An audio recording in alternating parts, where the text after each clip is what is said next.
Bismillahirrahmanirrahim. Qala al-musannifu rahimahullahu ta'ala wa nafa'na bihi bi 'ulumihi wa barakatihi fid dharain. Amin. Bismillahirrahmanirrahim. Haddatsana Abu Bakar bin Khallad. Haddatsana menceritakan kepada kami Abu Bakar bin Khallad. Siapa Abu Bakar bin Khallad? Tanah menceritakan kepada kami Ahmad bin Ibrahim An-Milhan. Tanah menceritakan kepada kami Yahya bin Bukair. Haddatsani menceritakan nih kepada saya Al-Laits ibnu Sa'din an Yazid bin Abdullah bin al-Hadi an Muhammad bin Ka'ab al-Qurazi an Syabath bin Rib'i an Ali ibni Abi Thalib alaihi salam. Sesungguhnya Ali putranya Abi Thalib qala berkata, siapa itu Ali? Qudima Aliyun Rasulullah sallallahu alaihi wasallam bisabyin. Qudiba menemui Aliyun, siapa Ali? Rasulullah sallallahu alaihi wasallam kepada Rasulullah sallallahu alaihi wasallam bisabyin dengan membawa tawanan.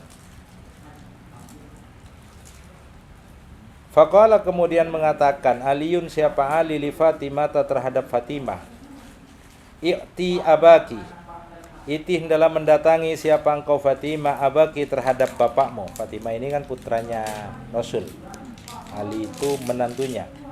Jadi Ali membawa tawanan meminta Fatimah untuk menemui Rasul. Fasalihi kemudian mintalah khadiman seorang pelayan taqiyan yang mengurangi beban, bisa mengurangi beban bihi dengan tawanan itu, dengan khodiman itu, dengan pelayan itu, al-amala kepada pekerjaanku. Jadi intinya Ali itu membawa tawanan, nyuruh Fatimah datang pada Rasulullah supaya tawanannya ini menjadi pembantunya Ali. Ya, jadi khodim. Ali itu pengen bebannya tidak terlalu berat. Tuh. Jadi kira-kira Ali itu pengennya nggak terlalu capek bekerja. Kalau ada pembantunya kan nggak capek bekerja, gitu. Jadi urusan pembantu dari zaman dulu sudah ada itu. Tapi kalau dulu namanya bukan pembantu, khodim. Makanya di pesantren dipanggilnya haddam. Kalau di pesantren haddam. Siapa itu? Haddamnya kiai. Artinya pembantunya kiai. Tapi kalau di pesantren-pesantren itu haddam itu gak ada yang dibayar. Nggak ada di pesantren itu. Itu bentuk pengabdian kepada gurunya. Tapi kalau zaman sekarang ada santri nih, suruh ngelayani santri, nggak dibayar, bisa komplain orang tuanya. Tapi di mana? Di daerah Jawa, bos.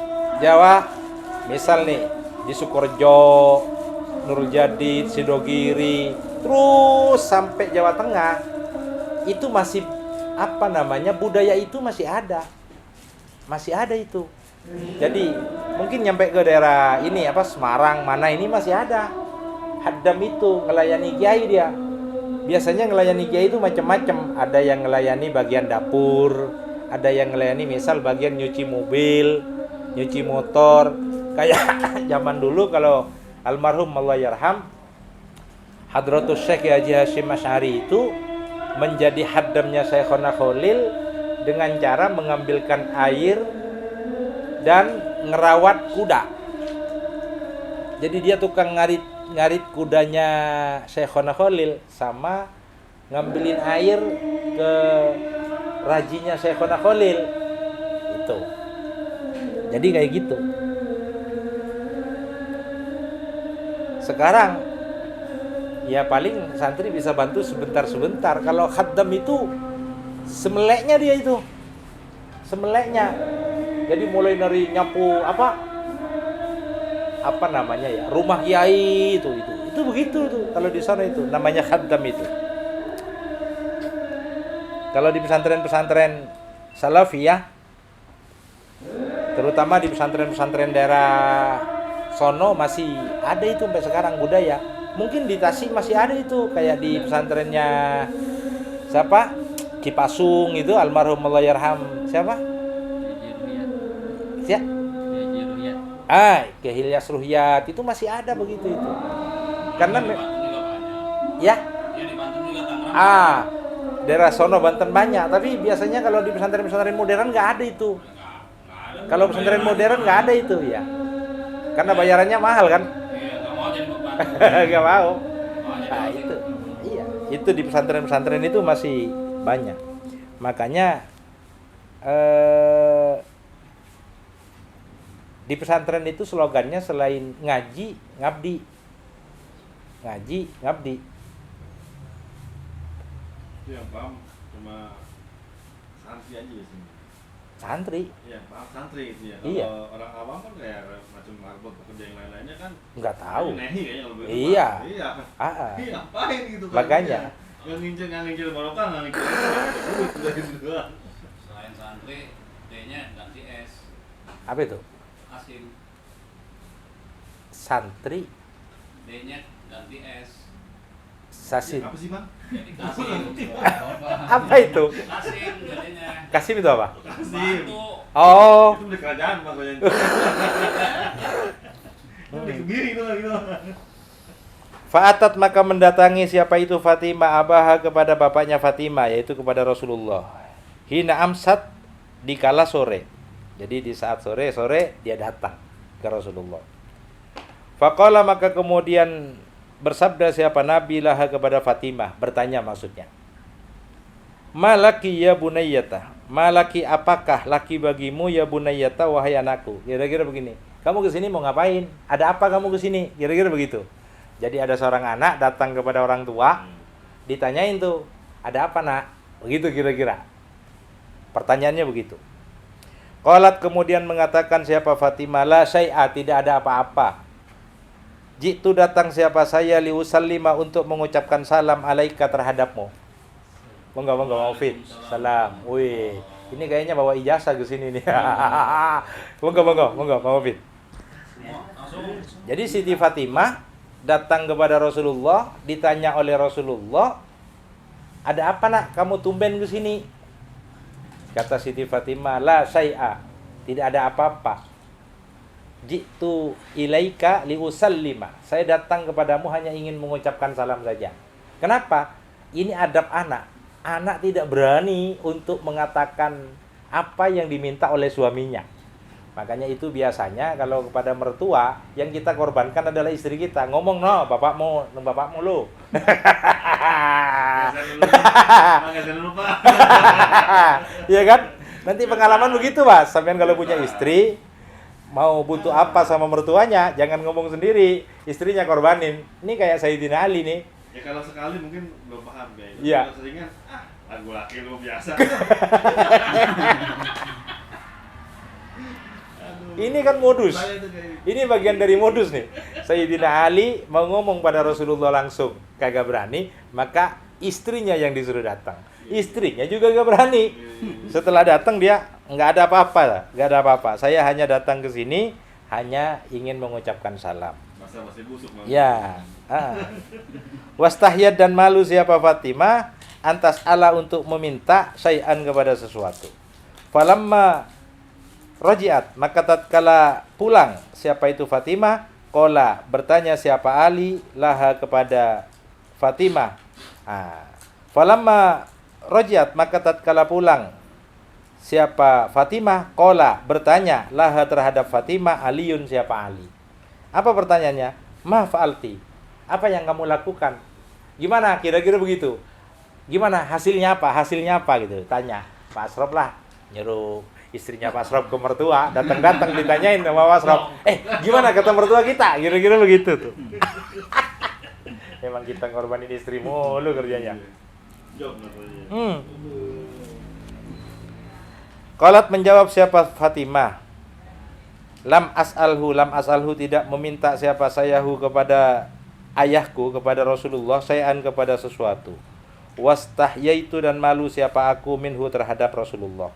Hatta sehingga idza kanat tatkala ada al-lailah, apa itu malam al-qabilah berikutnya, qala mengatakan siapa itu Ali laha kepada Fatimah, i'ti abaki, itin dalam mendatangi siapa engkau abaki kepada bapakmu, fasalihi maka dalam meminta siapa engkau khadiman kepada pembantu, tattakina yang bisa meringankan bihi dengan itu khadim al-amala terhadap pekerjaan.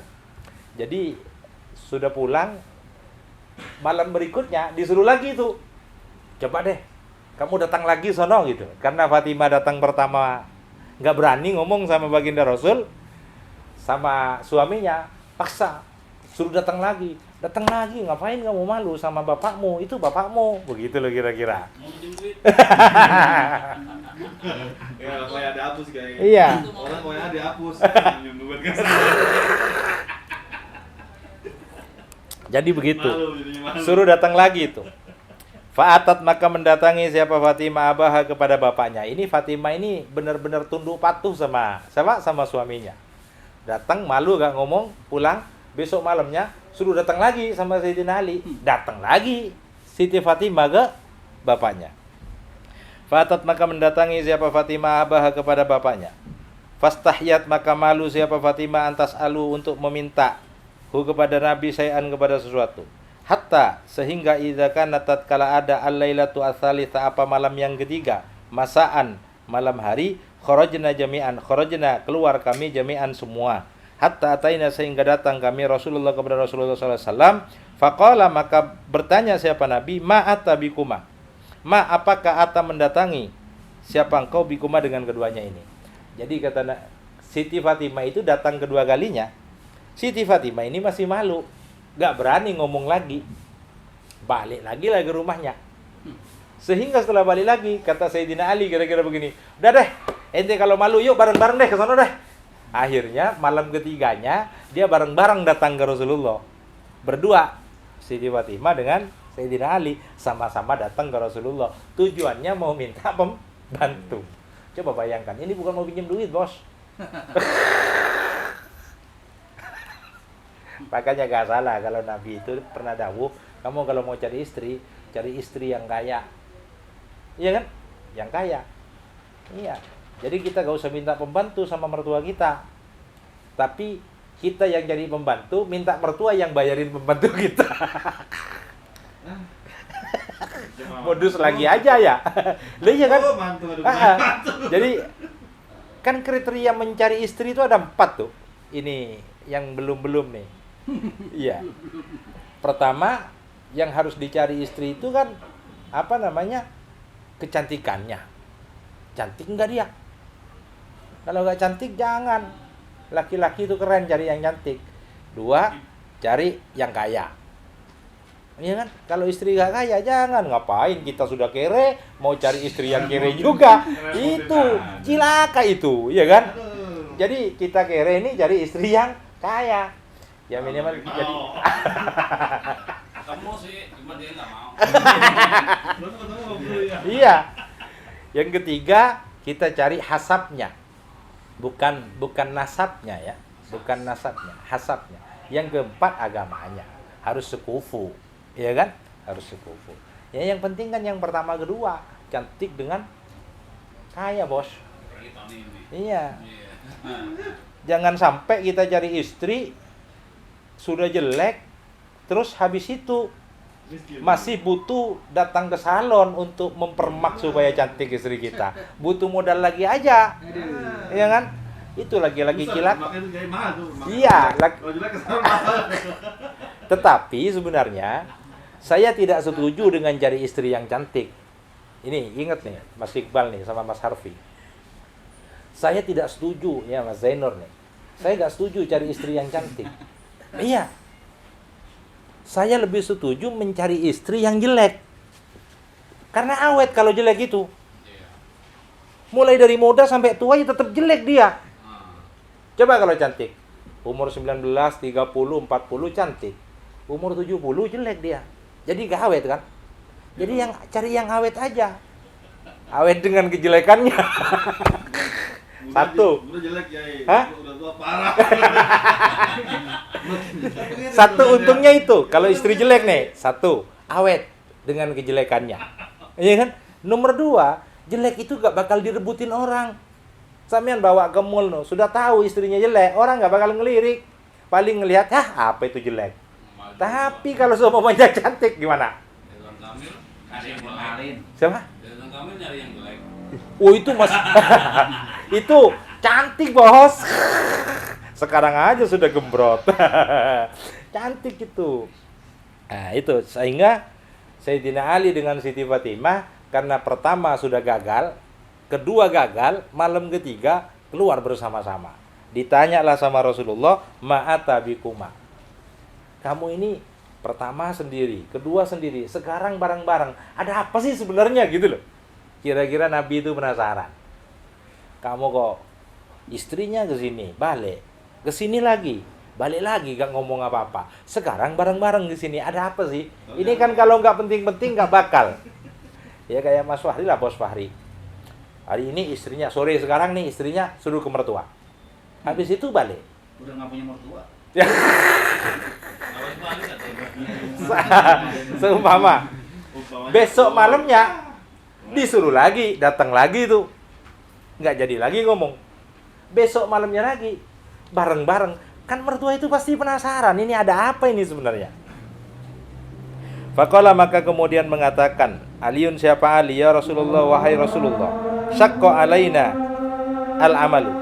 Syakko keberatan alaina terhadap saya al-amalu apa pekerjaan. Jadi kata Sayyidina Ali, saya capek Rasulullah.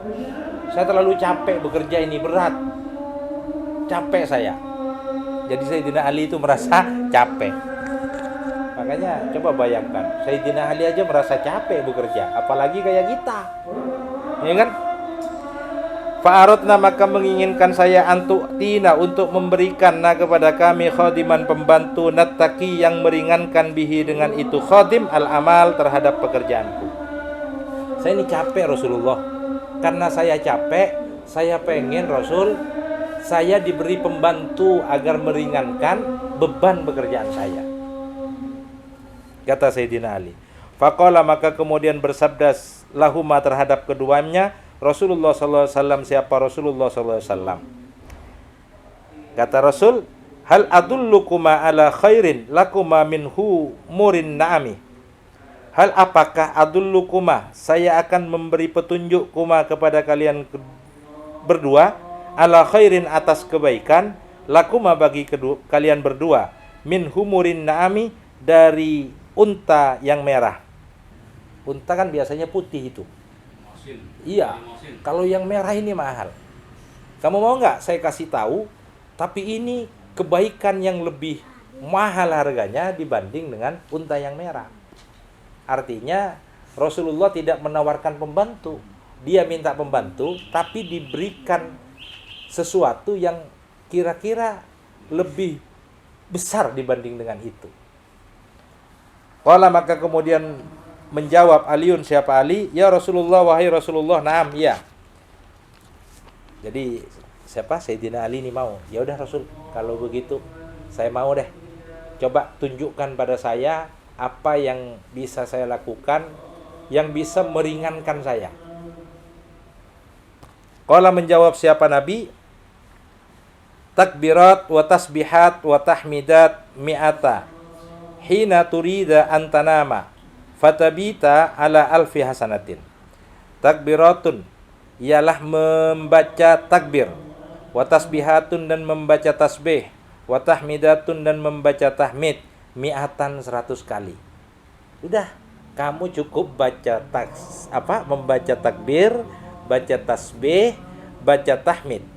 Baca Allahu Akbar, baca Subhanallah, baca Alhamdulillah. Berapa? Mi'atan 100 kali. Kapan waktunya? Hina turida antanama. Hina tatkala turida menginginkan kamu antanama untuk tidur kamu. Menjelang kamu tidur, kamu baca itu. Kata Nabi begitu. Menjelang tidurmu, kamu baca takbir 100, baca tasbih 100, baca tahmid 100. Fatabita ala alfi hasanatin, fatabita maka bermalam ala alfi sanatin atas 1000 kebaikan. Maka tidurmu akan ditemani dengan 1000 kebaikan. Tidur itu akan ditemani dengan 1000 kebaikan. Hilang itu capek. Kalau kita ditemenin dengan hal-hal yang baik kan hilang capek. Mimpinya mimpi Rasulullah. Mimpinya mimpi para kekasih Allah. Iya kan? Hilang capek. Beda dengan mimpinya dikejar hantu. Iya kan? Ya dikejar utang. Iya kan? Jadi enak. Wa mithluha dan seumpamanya alfahsanah 1000 kebaikan. Hina tatkalat wa mithluha dan seumpama baca tasbih itu, takbir itu, tahmid itu, hina tusbihat tatkala masuk waktu pagi. Fatakumani maka bangun kalian ala halfi hasanatin atas 1000 kebaikan. Jadi saat mau tidur baca takbir, baca tahmid, baca tasbih 100, bangun tidur baca takbir, baca tasbih, baca tahmid 100. Tidurnya dipenuhi dengan kebaikan, bangun tidurnya perjalanannya sehari-harinya akan dipenuhi dengan kebaikan. Ini amalan yang diajarkan baginda Rasul kepada Sayyidina Ali. Faqala maka kemudian menjawab Aliun, siapa Ali? Fama fa'atatsni. Fama maka tidak maka tidak mendatangkan, melewatkan ya. Fama fa'atatni, fama maka tidak melewatkan. Siapa aku?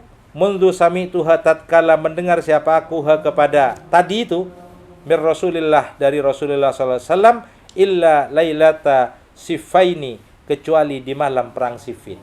Sehingga setelah itu Sayyidina Ali gak pernah lupa baca itu. Mau tidur baca, bangun tidur baca, mau tidur baca, bangun tidur baca. Jadi capek kerja itu hilang. Capek kerja itu hilang karena baca itu. Sudah dipenuhi dengan kebaikan dan kebaikan. Dia tidak pernah melewatkan baca itu kecuali malam perang Siffin. Kan perang Siffin itu perang yang luar biasa juga pada saat itu. Fa ini maka sesungguhnya aku nasituha lupa siapa aku kepada bacaan tadi hatta zakartuha hatta sehingga zakartuha mengingat siapa aku kepada itu min akhiril laili pada akhir malam fakultuha maka membaca siapa aku kepada tadi itu.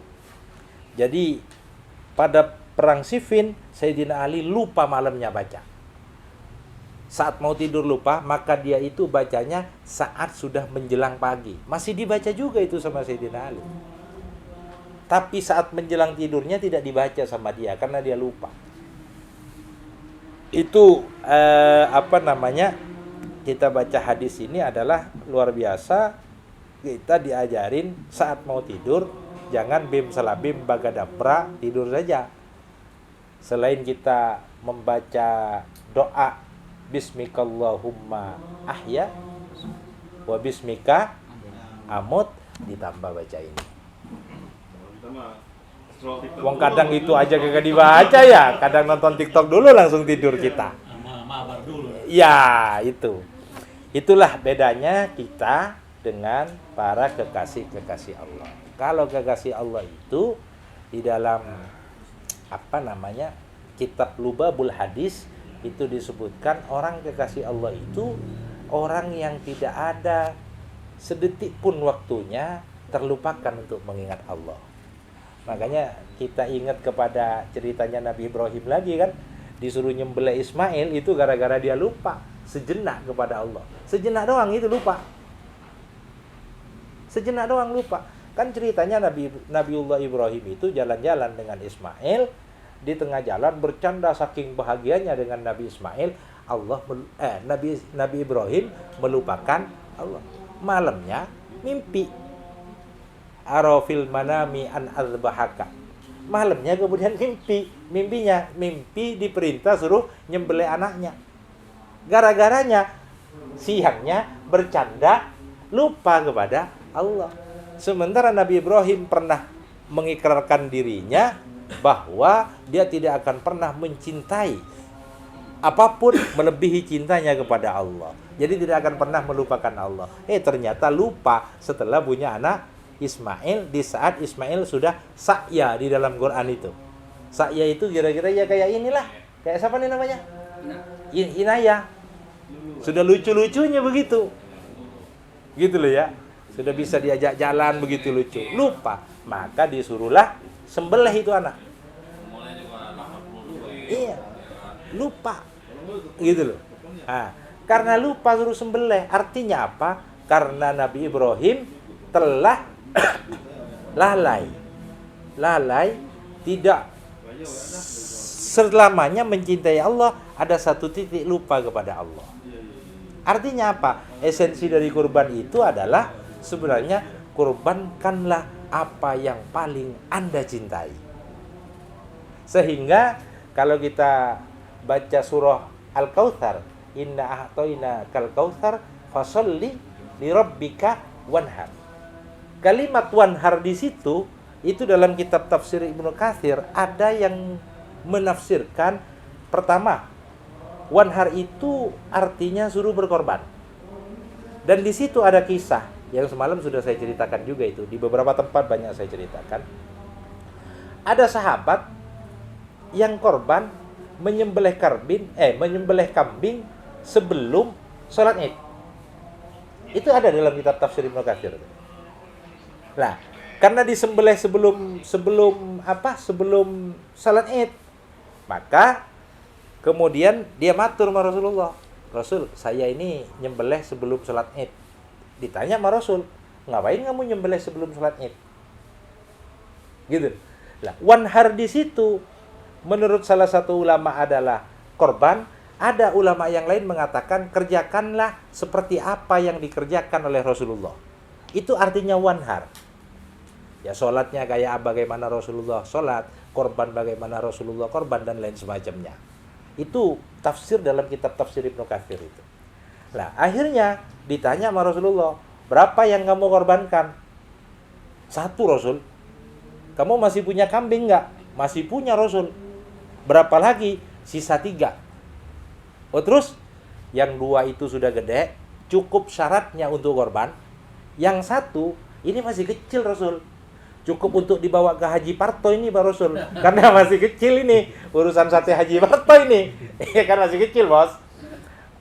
Tapi kata sahabat itu, tapi yang paling saya senengin Rasul, yang kecil ini. Karena cakep, ganteng, keren ini. Kambing yang kecil. Yang gede saya gak terlalu seneng Rasul. Apa kata Rasul?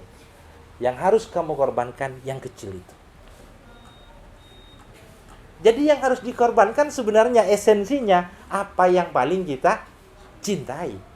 Dalam rangka menghilangkan kecintaan itu melebihi cinta kita kepada Allah. Esensinya di situ itu korban.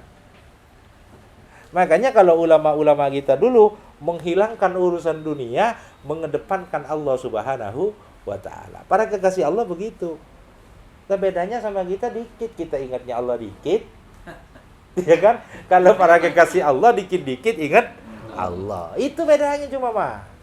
Dikit doang. Iya, bedanya dikit gitu.